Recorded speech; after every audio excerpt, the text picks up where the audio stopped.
오늘 주제는 나는 솔로를 보면 꼭 생기는 감정 3가지입니다. 여러분, 오늘은 조금 불편한 이야기부터 시작하려고 합니다.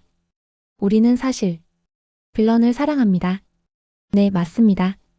여러분이 매주 수요일 밤 10시 30분 나는 솔로 방영 시간만 되면 스마트폰을 내려놓고 TV 앞에 앉는 이유는 사실 행복한 연애를 보기 위해서가 아닙니다. 우리는 행복해지려고 이 프로그램을 보는 게 아니라 누군가의 불행을 확인하려고 봅니다. 그리고 그 과정에서 우리 자신의 상처를 어루만집니다. 30기가 한창인 지금 28기, 29기 커뮤니티는 이미 뜨겁게 달아올랐습니다.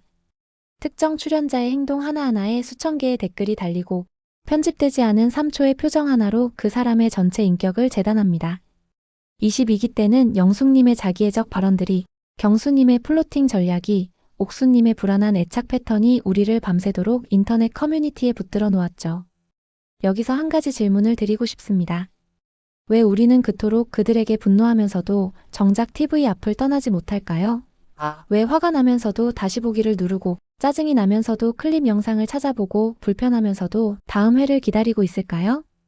오늘 마인드 아카이브에서는 여러분께 불편하지만 정직한 대답을 드리려고 합니다. 나는 솔로를 보면서 우리가 느끼는 3가지 감정, 그리고 그 감정들이 사실은 우리 자신에 대해 무엇을 말해주는지 함께 들여다보겠습니다. 준비되셨나요? 그럼 시작하겠습니다. 첫 번째 감정은 바로 묘한 안도감을 동반한 우월감입니다. 22기 경수님을 기억하시나요? 여러 여성 출연자들과 동시에 호감을 주고받으며 이른바 플러팅 전략을 펼쳤던 그분 말입니다. 많은 시청자들이 그의 행동을 보며 분노했습니다.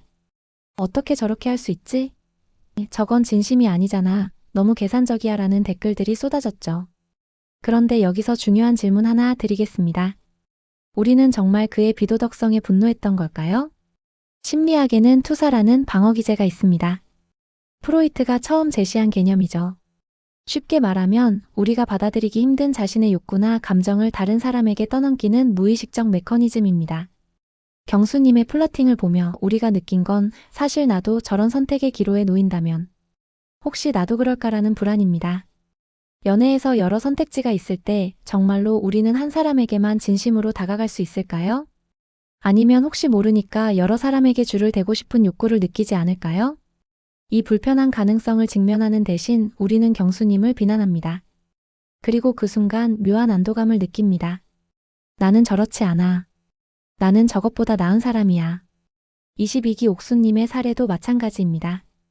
그녀가 보여준 불안정한 애착 패턴, 상대의 작은 행동 하나에도 과도하게 반응하고 불안해하던 모습을 보면서 많은 시청자들이 너무 집착하는 거 아니야?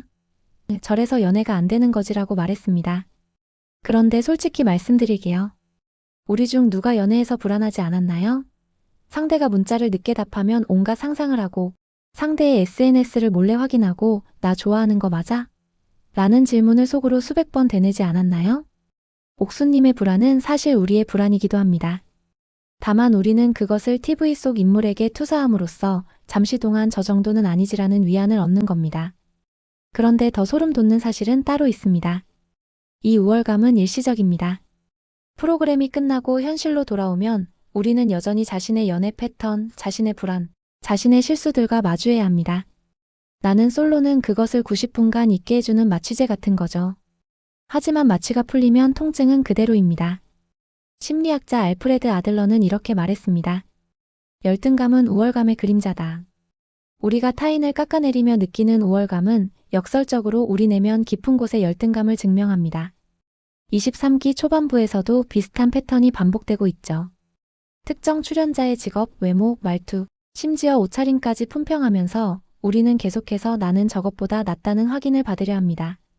이건 비난이 아닙니다. 이것은 지극히 인간적인 방어 기제입니다. 다만 우리가 이것을 자각해야 하는 이유는 이 패턴이 결국 우리 자신을 성장시키지 못하게 만들기 때문입니다.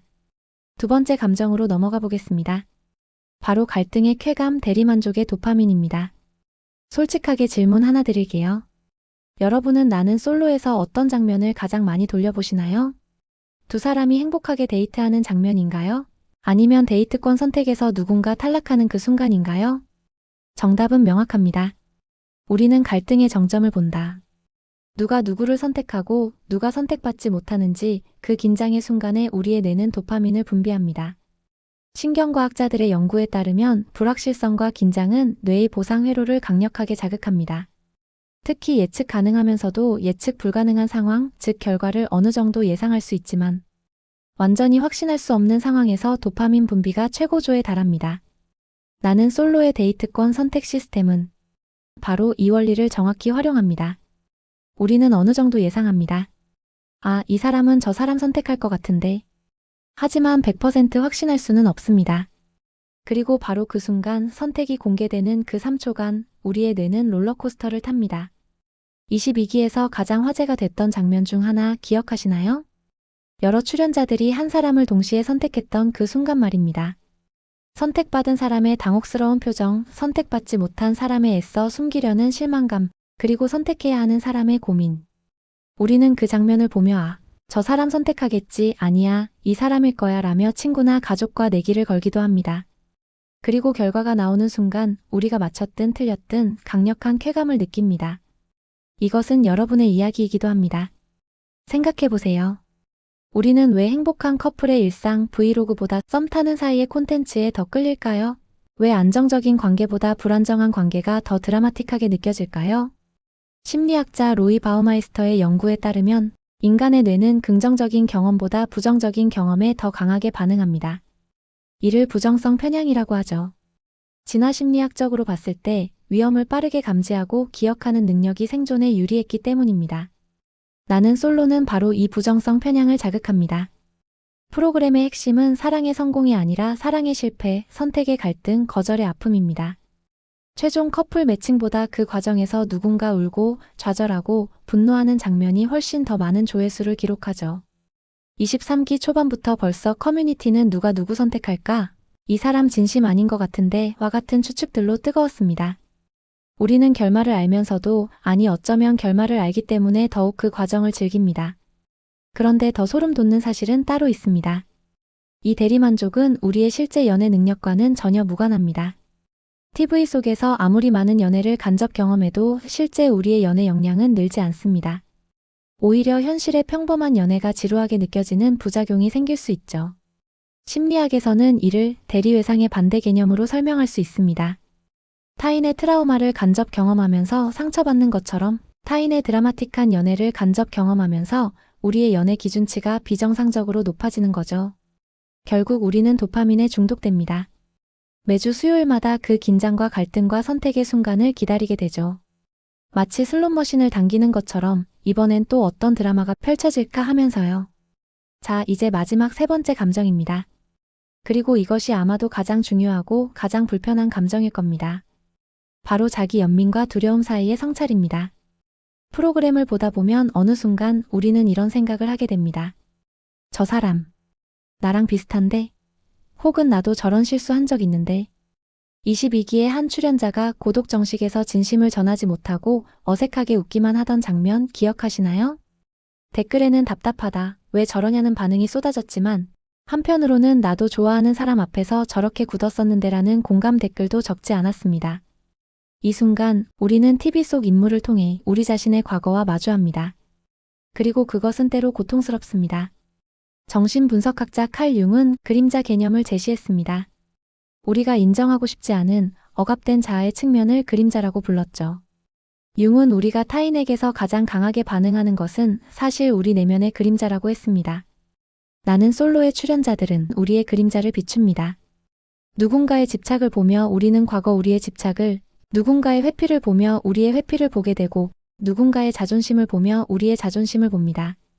그리고 그 순간 묘한 자기 연민이 밀려옵니다. 나도 저랬구나. 나도 저렇게 서툴렀구나. 나도 사랑 앞에서 저렇게 작아졌었구나. 이 자기 연민은 양날의 검입니다. 한편으로는 자신을 이해하고 위로하는 계기가 될 수 있습니다. 괜찮아, 사랑 앞에서 서툰 건 당연한 거야. 하지만 다른 한편으로는 성장을 멈추게 하는 변명이 될 수도 있습니다. 나만 그런 게 아니네, 다들 그러네. 하면서요. 23기를 보면서도 이미 많은 시청자들이 특정 출연자에게서 자신의 모습을 발견하고 있습니다. 저 사람 말투 나랑 똑같네, 저 표정 지을 때. 나도 저런 마음이었을 것 같아와 같은 댓글들이 그것을 증명합니다. 그리고 여기서 가장 무서운 질문이 나옵니다. 나도 저러지 않을까?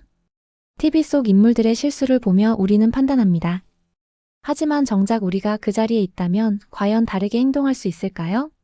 카메라가 24시간 우리를 따라다니고 우리의 모든 말과 행동이 편집되어 방송된다면 우리는 과연 완벽한 모습을 보여줄 수 있을까요?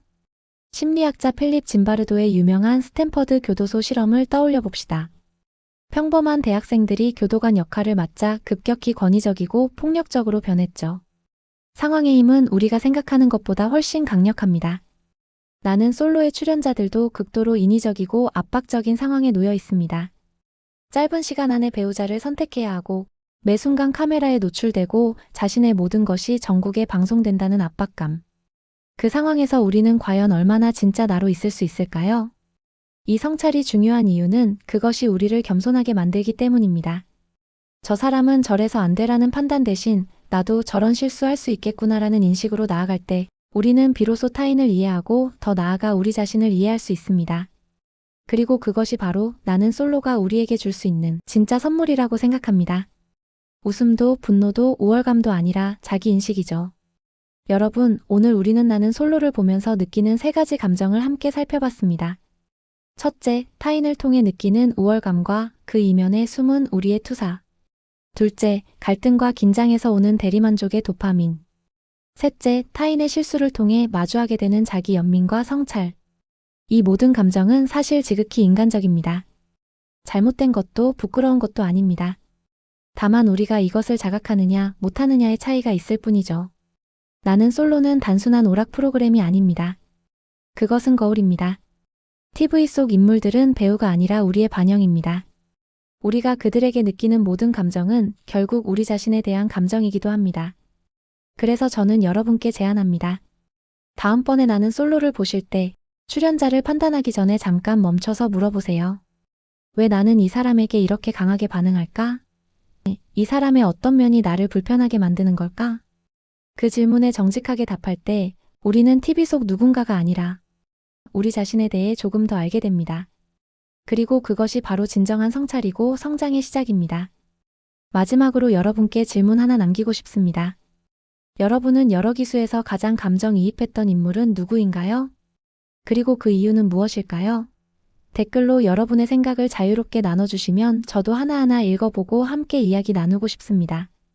오늘 영상이 도움이 되셨다면 구독과 좋아요, 알림 설정 부탁드립니다. 여러분의 작은 클릭 하나가 더 깊이 있는 심리 분석 콘텐츠를 만드는 큰 힘이 됩니다. 다음 영상에서도 재미있고 흥미로운 심리 분석 영상으로 찾아뵙겠습니다. 그럼 다음 영상에서 또 만나요. 오늘도 여러분의 내면을 들여다보는 용기 정말 멋졌습니다. 감사합니다.